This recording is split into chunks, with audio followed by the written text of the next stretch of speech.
তুলে তিনি দু হাত তুলে দোয়া করছেন, আল্লাহ এত বড় ফিতনা থেকে তুমি আল্লাহ আমাকে বাঁচাও। আল্লাহ রাব্বুল আলামিন সেই বিপদ থেকে বাঁচানোর জন্য সরাসরি মদদ করে তার জন্য সকল দরজা সব খুলে দিয়েছেন। যেরকম সুবহানাল্লাহ, আল্লাহু আকবার বলেন।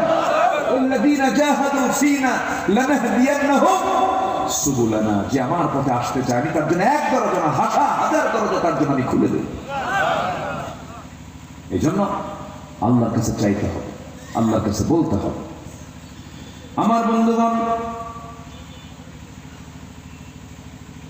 তাহলে সমাজ এবং রাষ্ট্র যদি শান্তি প্রতিষ্ঠা করতে চায়, হকটাকে প্রতিষ্ঠা করতে হবে। নামাজুল আল্লাহর হক, নামাজ রাষ্ট্রে কায়েম করতে হবে। যাকাতুল বান্দার হক, যাকাত রাষ্ট্রে কায়েম করতে হবে। এই সমস্ত হকগুলো যদি সমাজ রাষ্ট্রে যদি কায়েম হয়ে যায়, রহমত নাজিল করবেন যিনি, তিনি আমার চিল্লায় বলুন কে?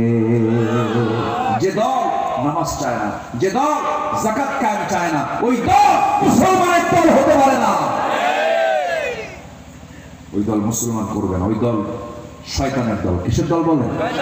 শয়তানের দল। আমরা কি শয়তানের দলে যাবো না আল্লাহর দলে যাবো? আল্লাহর দলে।